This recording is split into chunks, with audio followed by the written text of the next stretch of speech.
রাসূলুল্লাহ সাল্লাল্লাহু আলাইহি ওয়াসাল্লাম বলেছেন, ইন্না বাইনা ইয়াদাই সাআতি লা আইয়ামান, কিয়ামতের আগে এমন একটি সময় আসবে যেই সময়ে তিনটি ঘটনা ঘটবে। আরো অনেক ঘটনার কথা বলা হয়েছে, এই হাদিসে বলা হয়েছে তাকসুরু ফিহি আল ফিতানু ওয়া ইয়াকসুরুল হারাজু ওয়া ইউরফাউল ইলমু আও ইয়াকসুরুল জাহালু। তিনি বলেছেন তখন ফিতনা চারিদিকে ছড়িয়ে পড়বে, তখন হত্যা মারামারি চারিদিকে ছড়িয়ে পড়বে এবং জ্ঞান তুলে নেওয়া হবে, অর্থাৎ আলেমদেরকে তুলে নেওয়া হবে, আলেম তখন থাকবে না। হাবিবুল্লাহ মোহাম্মদ ইকবাল ভাই বলছেন আলেমদের প্রতি আমাদের শ্রদ্ধা কেমন থাকা দরকার সেই বিষয়ে আমি বলছি। এবং এই জন্য বিখ্যাত একজন Muslim scholar as well as a visionary leader, তিনি বলেছিলেন তোমরা তোমাদের সিংহদেরকে হত্যা করো না, তাইলে অন্য জাতির ছাগলগুলো তোমাদেরকে খেয়ে ফেলবে। তোমাদের সিংহদেরকে হত্যা করো না। আর মুসলিম উম্মার সিংহ হচ্ছে ওলামায়ে কেরাম, কারণ তারা ফ্রম দ্য ভেরি ফ্রন্ট তারা মানুষকে পথ দেখিয়ে নিয়ে যায়। বাংলাদেশের প্রেক্ষাপটেও যদি আপনি দেখেন যে কোথাও ন্যাশনাল কোনো ক্রাইসিস তৈরি হয়েছে, তাহলে আপনি দেখবেন the first voices raised by the people আর দ্য ওলামায়ে কেরাম। অবভিয়াসলি ইনএভিটেবলি যখনই কোনো ঘটনা ঘটে, তাহলে প্রথম যারা তাদের ভয়েসটাকে রেজ করেন, মানুষকে সচেতন করতে চান, তারা হচ্ছে ওলামায়ে কেরাম। ফলে কোন জাতি, এই জন্য আমাদের সালাফরা তারা বলেছেন যে ওলামায়ে কেরামরা তারা যদি ঘুমিয়ে থাকে তাহলে জাতি মৃত হয়ে যায়, ওলামায়ে কেরামরা যদি জাগ্রত থাকে তাহলে জাতি জাগ্রত থাকে। আলেমদেরকে শ্রদ্ধা করতে হয়, কারণ আলেমরা হচ্ছে জাতির বিবেক। মানুষ আলেমদের বিবেকে সমাজকে দেখে, আলেমদের চিন্তায় সমাজের রিফ্লেকশন ঘটে এবং সমাজের পরিবর্তন কিন্তু আলেমদের মাধ্যমে ঘটে। রাসূলুল্লাহ সাল্লাল্লাহু আলাইহি ওয়াসাল্লাম তিনি 23 বছরের যে জীবন যাপন করেছেন, এই যে আপনারা আজকে এই মঞ্চে যে আপনারা বসে আছেন না, সেই 23 বছরের ফসল আপনারা ভোগ করছেন।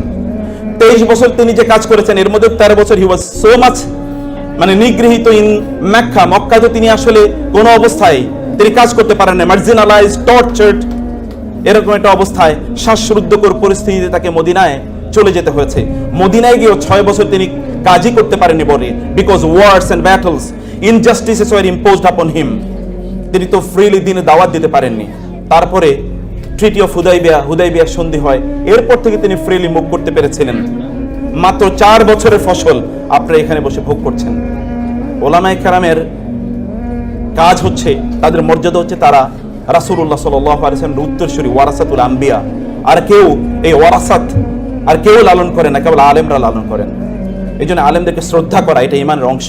রাসূলুল্লাহ সাল্লাল্লাহু আলাইহি ওয়াসাল্লাম বলেছেন, ইন্না মিন ইজলালিল্লাহি সুবহানাহু ওয়া তাআলা ইকরামু যিশাইবাতিল মুসলিম ওয়া হামিলিল কুরআন গায়রিল গালি ফিহি ওয়াল জাফিআন। ওলামায়ে কেরামদেরকে শ্রদ্ধা করা মানে হচ্ছে আল্লাহ তাআলাকে শ্রদ্ধা করা, প্যারালাল। আল্লাহকে শ্রদ্ধা করা এর যতটুকু মর্যাদা, ঠিক ততটুকু মর্যাদা হচ্ছে আলেমদেরকে শ্রদ্ধা করা। হাবিবুল্লাহ ভাই উনি যে কথা বলেছেন তার উপর ভিত্তি করে আমি এতটুকু বলছি। 2 নম্বর বিষয়ে আপনাকে একটা গল্প বলছি, তোমরা গল্প শুনবে? আচ্ছা, আমার দিকে তাকাও তো সবাই, লুক এট মি। বাঁকা হয়ে তাকানো চলবে না, এইদিকে ফিরতে হবে। ওকে, মাশাআল্লাহ। জাবের ইবনে আব্দুল্লাহ রাদিয়াল্লাহু তাআলা আনহু, বয়স মাত্র 15। এখানে অনেক বাচ্চাদের বয়স আছে 15। তার বাবা যখন মারা যায় তখন তার বয়স 15 এবং তার 7 বোন এর দায়িত্ব চলে এসেছে জাবেরের মাথায়। এর 2 বছর পর একটা যুদ্ধের জন্য তাকে ডাক দেয়া হলো, তিনি যুদ্ধে চলে গেলেন। যুদ্ধ থেকে ফিরছেন, রাসূলুল্লাহ সাল্লাল্লাহু আলাইহি ওয়াসাল্লাম দেখলেন জাবের অনেক দূরে, অনেক পিছিয়ে, সবাই সামনে এগিয়ে যাচ্ছে। রাসূলুল্লাহ সাল্লাল্লাহু আলাইহি ওয়াসাল্লাম সবাইকে বলেন একটু থামেন, তোমরা একটু থামো, একটু স্লো যাও। জাবেরের মধ্যে রাসূলের প্যারালাল চলে আসলেন। রাসূল জিজ্ঞেস করলেন, জাবের এত দেরি কেন? বলে, ইয়া রাসূলুল্লাহ, আমার ওটটা তো একটু দুর্বল। এই কারণে তোমার উট দুর্বল কেন? ইয়া রাসূল, আপনি তো জানেন আমার বাবা যুদ্ধের ময়দানে শাহাদাত বরণ করেছেন, আমার 7 বোন আছে, আমার ফ্যামিলিতে আর কেউ ইনকাম করার মতো নাই, আমার বাবা এইটুকু সম্পত্তি রেখে গেছেন, এই দুর্বল উটটি, এর চেয়ে শক্তিশালী কোনো কিছু নাই। রাসূলুল্লাহ সাল্লাল্লাহু আলাইহি ওয়াসাল্লাম দেখলেন যে তার জামায় একটা দাগ আছে। এটা কিসের দাগ? তৎকালীন মানুষের জামায় দাগ থাকতো, তারা পারফিউম, আতর ব্যবহার করতে এই দাগ থাকতো। এবং আপনি কোন সম্ভ্রান্ত ফ্যামিলির মানুষ, তার মানে হচ্ছে আপনার শরীরে আতরের দাগ আছে, কারণ আতর সবাই ব্যবহার করতে জানতো না অথবা পারতো না। এটা কিসের দাগ? ইয়া রাসূলুল্লাহ, আমি বিয়ে করেছি। সেই সময় রাসূলুল্লাহ সাল্লাল্লাহু আলাইহি ওয়াসাল্লাম তার বিখ্যাত সেই কথাটি বলেছেন, তুমি কাকে বিয়ে করেছো? বলে, আমি এরকম একজন বিধবা নারীকে বিয়ে করেছি। তুমি কেন একজন যুবতী নারীকে বিয়ে করলে না? তুলাইবুকা ওয়া তুলাইবুহা, তুমি তার সাথে একটু আনন্দ করতে পারতে, সে তোমার সাথে আনন্দ করতে পারতো। বলি, ইয়া রাসূলুল্লাহ, আমার 7টা বোন, এই বোনদেরকে লালন পালন করার জন্য আমার একজন দায়িত্বশীলা নারী দরকার ছিল, এবং এই কারণে আমি তাকে বিয়ে করেছি। রাসূল তাকে ইন্টারনালি মারহাবা জানালেন, তুমি big choice, great choice you have made. রাসূলুল্লাহ সাল্লাল্লাহু আলাইহি ওয়াসাল্লাম বলে, তো তোমাকে, আচ্ছা তুমি তো এই দুর্বল উট নিয়ে যেতে পারবে না, আচ্ছা ঠিক আছে। রাসূলুল্লাহ সাল্লাল্লাহু আলাইহি ওয়াসাল্লাম উটকে একটু মাত্র খোঁচা দিলেন। এটা এমন একটা আঙ্গুল, যে আঙ্গুল যদি আকাশের দিকে কেবল এতটুকু কেবল ইঙ্গিত করে, তাহলে আকাশের চাঁদ দ্বিখণ্ডিত হয়ে যায়। এমন একটা আঙ্গুল, যে আঙ্গুল যদি কোথাও কেবলমাত্র এতটুকু পানির মধ্যে ডুবায় বা চুবিয়ে দেয়, এটা হতে পারে যে এক লোটা বা এক বদনা পানি, কিন্তু 1700 বা 1600 লোক ওইখান থেকে গোসল করার পানি পায়, তারা পানি পান করার মতো পানি পায়, এবং তারা পানি প্রিজার্ভ করতে পারে, যে পরবর্তীতে পানি তারা ব্যবহার করবে। কিন্তু পানি ছিল মাত্র এক লোটা। 1400 লোক খায় যে এমন এক আঙ্গুল, যে আঙ্গুল কেবলমাত্র বলেছে এতটুকুই কেবলমাত্র খাবার আছে, একটা ছোট্ট পাতিলের মধ্যে অল্প একটু মাংস আছে আর অল্প কয়েকটা রুটি আছে। তিনি বলেছেন, আমি হাতটা রাখলাম, তোমরা এবার নাও। 1400 লোক খাওয়ার পরে এরপরে যতটুকু মাংস ছিল ততটুকুই অবশিষ্ট আছে। এমন একটা আঙ্গুল, সে আঙ্গুল কেবল একটু খোঁচা মারলো, খোঁচা মারার পর ওটা তেজি হয়ে গেল, এবং এটা সবার আগে এখন দৌড়ে যাচ্ছে। রাসূলুল্লাহ সাল্লাল্লাহু আলাইহি ওয়াসাল্লাম বললেন, জাবের থামো। জাবের থামলেন, তোমার ওটটা আমি কিনতে চাই। ইয়া রাসূলুল্লাহ, একটাই তো আমার সম্পদ, এটা বিক্রি করলে কেমনে হবে? না, তুমি আমার কাছে বিক্রি করে দাও। না, আমি বিক্রি করতে পারবো না। তুমি বিক্রি করো প্লিজ। না, আমি বিক্রি করতে পারবো না, আমার একটাই মাত্র সম্পদ। রাসূলুল্লাহ সাল্লাল্লাহু আলাইহি ওয়াসাল্লাম 10 বার বললেন তাকে, তোমার এটা বিক্রি করে দাও।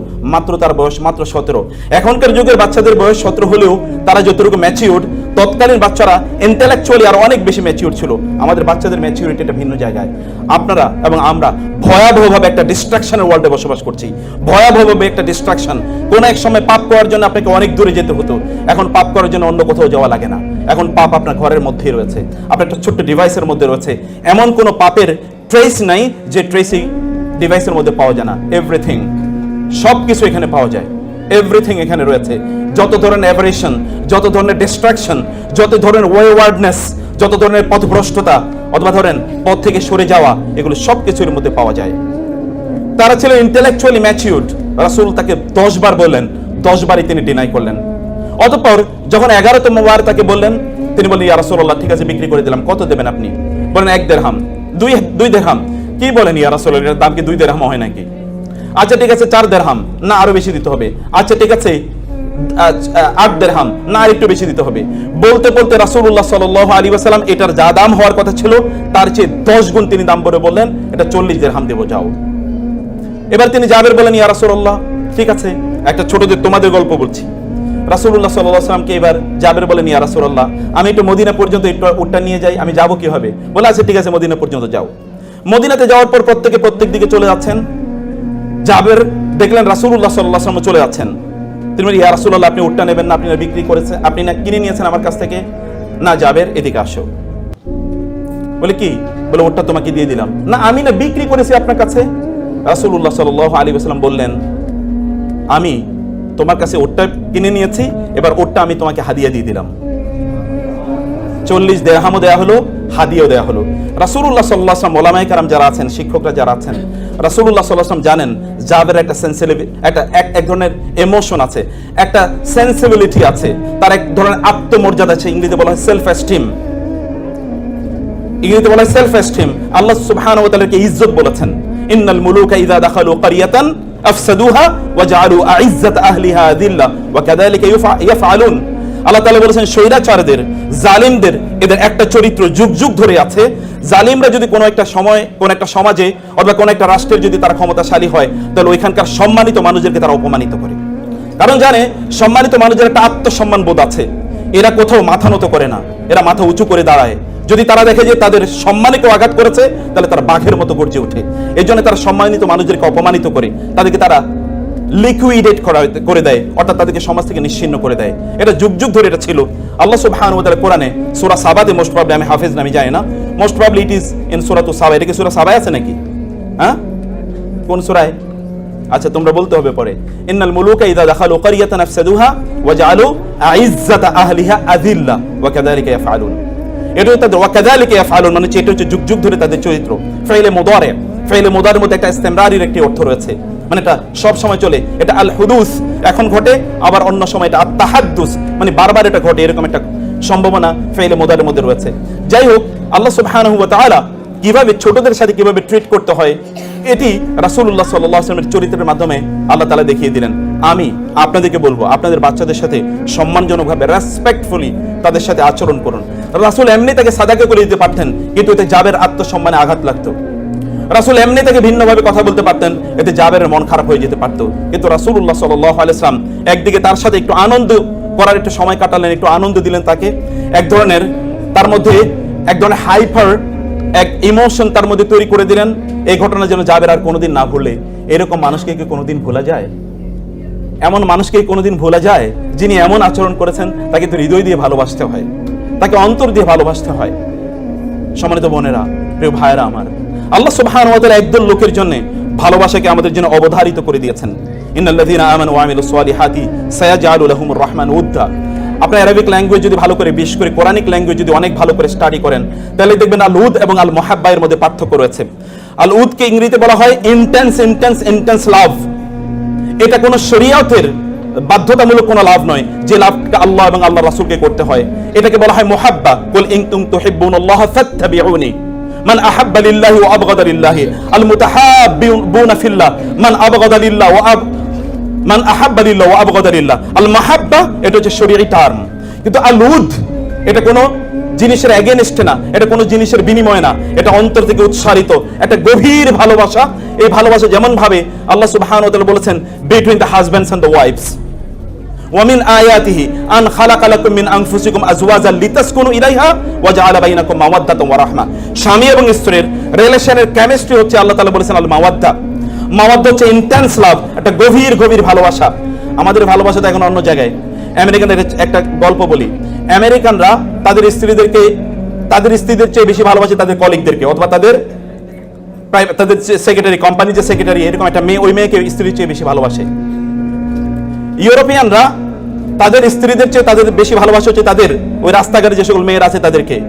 আরবরা তাদের স্ত্রী আছে, তাদের স্ত্রীর চেয়ে তারা বেশি ভালোবাসে উটদেরকে।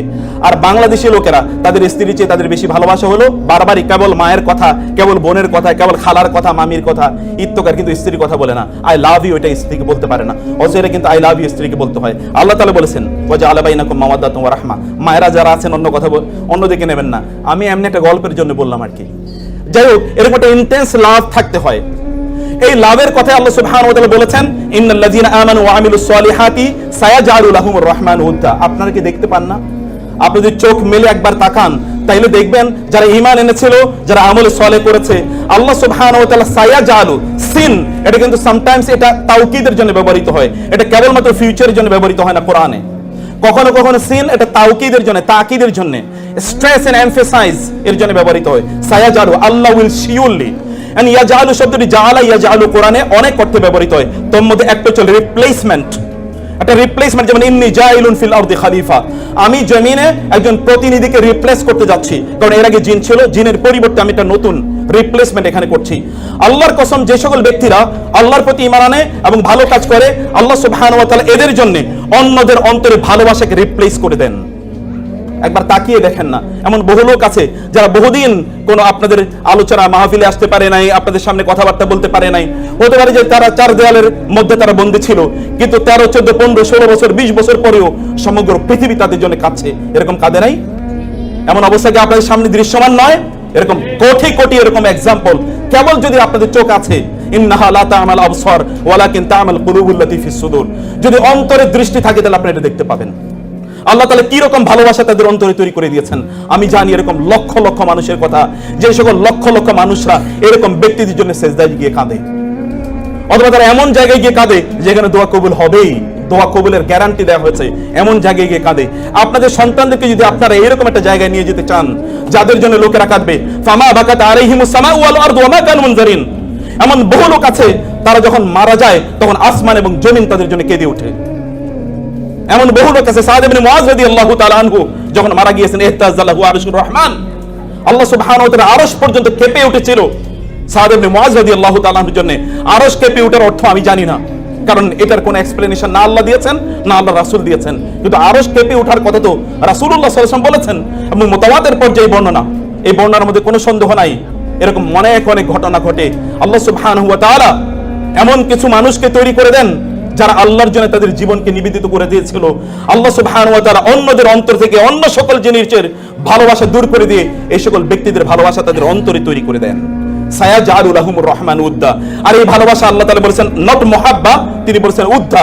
উদ্দা মানে হচ্ছে, হতে পারে যে এই ব্যক্তি আপনাকে কোনোদিন পছন্দ করে না অথবা আপনার আদর্শকে পছন্দ করে না, কিন্তু তিনি আপনার জন্য চোখের পানি ফেলবেন, তিনি আপনার কথা বলবেন, তিনি আপনাকে স্যালুট করবেন, তিনি আপনাকে শ্রদ্ধা করবেন। এমন বহু লোক যারা হতে পারে যে আদর্শিকভাবে আপনাকে প্রচন্ডভাবে তারা ঘৃণা করে, কিন্তু আপনার ভালোবাসা তার অন্তরে আল্লাহ তাআলা এমন ভাবে তৈরি করে দিয়েছেন, সে আপনাকে শ্রদ্ধা করা ছাড়া কোনো উপায় নাই, in public or in private. সম্মানিত ভাইরা, 3 নম্বর বোনেরা, 3 নম্বর যে বিষয়টা আমি বলতে চাই, আমি জানি না 15 মিনিট চলে গেছে কিনা, আমার ঘড়িটা কাজ করছে না। 3 নম্বর যে বিষয়টা আমি বলতে চাই, তাহলে আল্লাহ সুবহানাহু ওয়া তাআলা বলেছেন ইন্নাল্লাযীনা আমানু ওয়া আমিলুস, আল্লাহ সুবহানাহু ওয়া তাআলা বলেছেন ইন্নাল্লাযীনা ক্বালু রাব্বুনাল্লাহ সুম্মা ইসতাকামু তাতানাজ্জালু আলাইহিমুল মালায়েকাতু আল্লা তাখাফু ওয়া লা তাহজানু ওয়া আবশিরু বিল জান্নাতি আল্লাতী কুনতুম তুআদুন। কোরআনের প্রত্যেকটা শব্দ যদি আমি বিশ্লেষণ করি তাহলে এটা অনেক সময় লাগবে। ইন্নাল্লাযীনা ক্বালু রাব্বুনাল্লাহ সুম্মা ইসতাকামু, আমি শুধু তাতানাজ্জালু শব্দটি বলি। তাতানাজ্জালু এটা বাবুত তাফাউল, এটা বাবুত তাফাউল, বাব তাফঈল, বাব ইফআল, অথবা যদি আমরা বলি বাব নাসারা অথবা দরাবা, যেটাকে আমরা মডার্ন ইংলিশ, মডার্ন আরবিক এটাতে বলি ফ্যামিলি নাম্বার 1, এটা হচ্ছে ফ্যামিলি নাম্বার 6। ফ্যামিলি নাম্বার 6 এ কোরআনে যত শব্দ এসেছে সবগুলো শব্দের মধ্যে কাসরাত রয়েছে, কাসরাত মানে অনেক বেশি। যেমন তানাজ্জালুল মালাইকাতু ওয়ার রূহু, তাতানাজ্জালু আলাইহিমুল মালাইকাতু, এখানে আলিফ লাম এটা কখনো কখনো লিল ইস্তিগরাক অথবা লিল কাসরা, একটা কমিউনিটিকে বোঝানোর জন্য ব্যবহৃত হয়। যেই সকল ব্যক্তিরা তারা ঈমান এনেছে, ঈমানের উপর তারা সদীয় ছিল, আল্লাহ সুবহানাহু ওয়া তাআলা বলেন এদের মৃত্যুর সময় বিশাল সংখ্যক ফেরেশতা তাদের উপর এসে নাজিল হয়, তাতানাজ্জালু আলাইহিমুল মালাইকা, এবং ফেরেশতারা এসে তাদেরকে বলে আল্লাহ তাখাফু ওয়া লা তাহজানু ওয়া আবশিরু বিল জান্নাহ। আল্লাহ তাখাফু, তাখাফু এবং তাহজানু, তোমাদের কোনো ভয় পাওয়ার কোনো কারণ নাই, অতীতের যা তোমরা করেছো এর জন্য কোনো ভয় পাওয়ার কোনো কারণ নাই। এমন অনেক মানুষ আছে যে সকল মানুষ, এমন অনেক মানুষ আছে যেই সকল মানুষ অতীতে এমন কাজ করেছিল, মৃত্যুর ফেরেশতা যখন তার কাছে আসে তখন সে বলতে থাকে খবরদার আমার একটু একটা দিন সময় দাও, আরো একটা দিন বাঁচতে চাই, আরো একটা দিন থাকতে চাই। এটা বলে আল খাউফ। এবং দুই হচ্ছে আল হাজান অথবা আল হুজন। হুজন মানে হচ্ছে ভবিষ্যৎ সম্পর্কে আপনার টেনশন, আমি যা আকাম করছি অতীতে এটার জন্য জানি কি যেন হয়, কি যেন হয়, ভবিষ্যতে যেন আল্লাহর সামনে গিয়ে কিভাবে দাঁড়াতে হয়। এইরকম একটা পরিস্থিতিতে ফেরেশতারা এসে তাদের কাছে বলে, আপনি হয়তো মা তার পাশে আপনি দাঁড়িয়ে কাঁদছেন, আপনি বাবা কাছে কাঁদছেন, আপনার সন্তানরা আপনার মৃত্যুর সময় কাঁদছে এবং আত্মীয়স্বজন কাঁদছে, কিন্তু আপনি হাসছেন। কেন হাসছেন জানেন? কেন? আপনি কিন্তু মৃত্যু অথবা মৃত্যুর দুয়ারে আপনি দাঁড়িয়ে আছেন, আপনি হাসছেন আর অন্যান্যরা কাঁদছে। কেন আপনি হাসেন জানেন? কারণ ফেরেশতারা এসে আপনাকে বলেছে লা তাখাফু ওয়া লা তাহজানু। 3 নম্বরে আপনার সামনে জান্নাত উপস্থাপন করা হয়েছে, ওয়া আবশিরু বিল জান্নাহ, এবং তাকে জান্নাতের সুসংবাদ দাও। নাহনু আউলিয়াউকুম ফিল হায়াতিদ দুনিয়া ওয়া ফিল আখিরাহ, তোমাদের বন্ধু ছিলাম আমরা দুনিয়াতে এবং আখিরাতেও তোমাদের বন্ধু আমরা।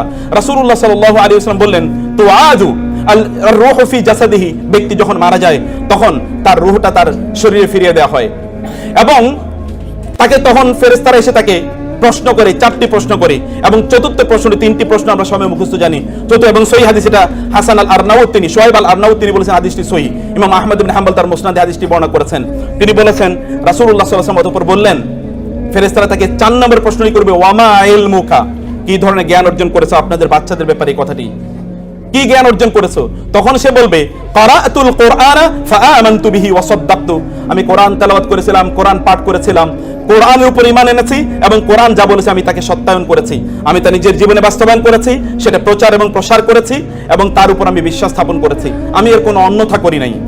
তখন আসমান থেকে ফায়ুনাদি মিনা মুনাদিন ফিস সামা, তখন আসমান থেকে চিৎকার করে জানিয়ে দেওয়া হবে আন সাদাকা আব্দি, আমার বান্দা সত্য বলেছে। এই কথা মহান আল্লাহ সুবহানাহু ওয়া তাআলা বলেন, আমার বান্দা যা বলেছে সত্য বলেছে। আফরিশুহু মিনাল জান্নাহ ওয়া আলবিসুহু মিনাল জান্নাহ, তাকে জান্নাতের একটা বিছানা তার জন্য তৈরি করে দাও এবং তাকে জান্নাতের পোশাক তাকে পরিধান করিয়ে দেওয়া হোক এবং তার জন্য জান্নাতের একটা দরজা তার জন্য উন্মুক্ত করে দেওয়া হয়। এই দরজা দিয়ে সে তখন জান্নাত দেখতে পায়।